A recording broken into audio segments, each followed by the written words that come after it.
السلام علیکم ورحمۃ اللہ وبرکاتہ۔ محترم ناظرین و سامعین، آج میری گفتگو کا عنوان ہے ام معبد کا ایک واقعہ۔ ام معبد کا نام عاتقہ تھا اور ان کی کنیت ام معبد تھی۔ ان کے شوہر ابو معبد تھے۔ ان کا کام یہ تھا کہ مسافروں کو کھانا کھلانا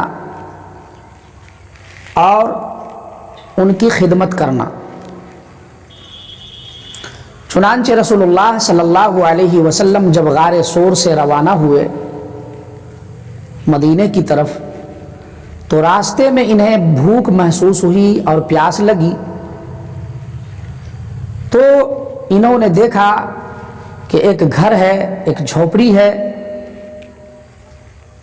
تو ان کی خواہش ہوئی کہ کیوں نہ وہاں جائیں اور جا کر دیکھیں کہ اس گھر میں کچھ کھانا ملے گا یا کچھ پانی ملے گا یا نہیں۔ چنانچہ یہ لوگ گئے۔ اس وقت گھر میں ام معبد موجود تھی۔ ام معبد ان لوگوں کو دیکھتے ہی پوچھ پڑی کہ آپ لوگ کون ہیں، کہاں سے آئے ہیں؟ تو حضرت ابو بکر صدیق رضی اللہ تعالی عنہ نے فرمایا کہ ہمیں بھوک لگی ہے، کچھ کھانے کا انتظام ہے؟ تو ام معبد نے بڑا افسوس سے کہا کہ دیکھو، میرا کام ہی ہے مسافروں کو کھانا کھلانا، ان کی خدمت کرنا، لیکن اتفاق سے ابھی میرے پاس کچھ بھی کھانے کو نہیں ہے، میرے گھر میں کچھ بھی نہیں ہے۔ حضرت ابو بکر کو رسول اللہ صلی اللہ علیہ وسلم نے فرمایا کہ وہ بکری ہے، اسی کے بارے میں کہہ دو کہ وہ دے دے۔ چنانچہ حضرت ابو بکر نے فرمایا کہ وہ بکری ہی دے دو تاکہ میں اس کا دودھ نکال لوں۔ ام معبد بولی کہ وہ بیمار ہے، اگر بیماری نہیں ہوتی اس کو اور وہ بھی چل پھر پاتی تو وہ چرنے کو نہیں جاتی، ساری بکریاں چرنے کو چلی گئی ہیں جنگلوں میں۔ تو رسول اللہ صلی اللہ علیہ وسلم نے پھر ابو بکر سے اشارہ کیا، تو حضرت ابو بکر نے کہا کہ بہن، وہ بکری آپ مجھے دیں اور پھر دیکھتا ہوں۔ چنانچہ اپنی بکری کو کھول کر ان کے آگے وہ اس لیے کی کہ شاید میرے بات پہ ان کو یقین نہیں ہو رہا ہے، تو انہوں نے کہا کہ لیجئے یہ بکری، یہ تو بیمار ہے، یہ خود چل پھر پاتی نہیں ہے، اس کے تھن میں دودھ کہاں سے آئے گا؟ یہ تو چنانچہ رسول اللہ صلی اللہ علیہ وسلم نے اس بکری کو لے کر اس بکری پہ اپنا ہاتھ پھیرا، وہ بکری تندرست اور پھروا ہو گئی اور تھن میں دودھ لبالب ہو گیا۔ چنانچہ رسول اللہ صلی اللہ علیہ وسلم نے اس بکری کا دودھ نکالا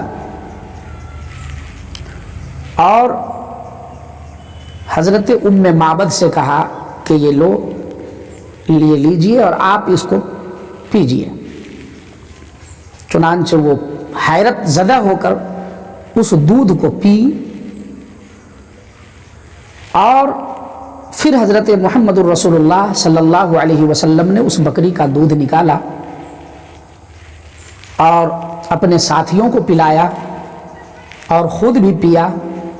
پھر ام معبد سے کہا کہ آپ کے گھر میں جو برتن ہیں لائیے، میں دودھ نکال دوں۔ چنانچہ وہ سارے برتن لائیں اور اس میں دودھ آپ نے نکال دیا، سارے برتن بھر گئے۔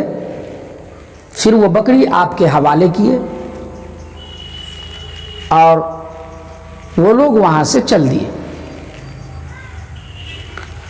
جب یہ لوگ چلے گئے تو معبد کا جو شوہر تھے ابو معبد، وہ گھر آئے۔ تو گھر آنے کے بعد معبد نے کیا کہا وہ سننے کی چیز ہے۔ ایسا تعارف کروائی وہ اپنے شوہر سے، ایسا تعارف کروائی کہ آج بھی کتابوں میں وہ بات چمک دمک رہی ہے۔ معبد نے شوہر سے کہا کہ چند لوگ آئے تھے، ان میں ایک شخص بہت ہی نورانی چہرے والے، جن کے چہرے پہ اگر نظر پڑ جائے تو انسان دیکھتے ہی رہ جائے۔ گردن نہ بہت لمبی نہ بہت چھوٹی، درمیانی گردن، قد و قامت بھی درمیانی، لیکن جب وہ چلتے تو سب میں نمایاں لگتے۔ ان کی زلفوں کی انہوں نے تعریف کی، ان کی جو ہے شکل، ان کے چہرے کی آپ نے مکھڑے کی تعریف کی، غرض کے ان کے دانت، ان کی ہر ایک چیز کی انہوں نے تعریف کر کے رکھ دی، اور ایسا تعریف کی کہ ان کے شوہر کو بھی یہ تمنا ہوا کہ چلو ان کے پاس چلا جائے۔ انہوں نے کہا ارے وہ تو قریش کے لوگ تھے، اور انہی کے بارے میں مکہ میں نے سنا تھا کہ وہ نبوت کا اعلان کیے ہیں اور وہ نبی ہیں، چلو ان کی خدمت میں حاضر ہو کر اسلام میں داخل ہوتے ہیں۔ چنانچہ یہ لوگ وہاں سے چلے۔ رسول اللہ صلی اللہ علیہ وسلم قباء میں جب قیام فرما تھے تو یہ لوگ وہاں پہنچے، آپ کی خدمت میں حاضر ہو کر مشرف باسلام ہوئے، اور وہ اپنی زندگی گزارنے لگے۔ بہت دنوں تک وہ بکری آپ کے پاس تھی، برکت کے لیے لوگ آتے، اس سے دودھ لیتے اور اس کو پیتے، اس بکری پہ ہاتھ پھیرتے۔ یہ تھی معبد، اور وہ تھے ابو معبد، جس کی قسمت میں اللہ رب العزت اسلام، ایمان دے دیتا ہے تو یقیناً وہ آگوش اسلام میں داخل ہو جاتا ہے۔ آج بھی اگر آدمی غور کرے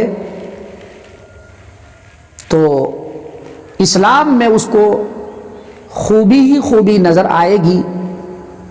محمد صلی اللہ علیہ وسلم کی ذات پر اگر وہ نظر ڈالے تو ان کے حالات کو پڑھ کر انسان ضرور اسلام کو قبول کرے گا، اسلام کو پسند کرے گا۔ لیکن افسوس کہ ہم لوگ اس میں ناکام رہے کہ رسول اللہ صلی اللہ علیہ وسلم کی سیرت کو، ان کے حالات کو لوگوں کے سامنے پیش نہیں کر سکے اس انداز میں۔ یہ ہماری کمی رہی۔ آج بھی اگر ہم ان کی سیرت کو لوگوں کے سامنے پیش کریں تو لوگ خوشی خوشی اسلام میں داخل ہوں گے۔ اللہ تعالی ہم سب کو اسلام سے محبت کرنے والا بنائے، آمین یا رب العالمین، وما علینا الا البلاغ۔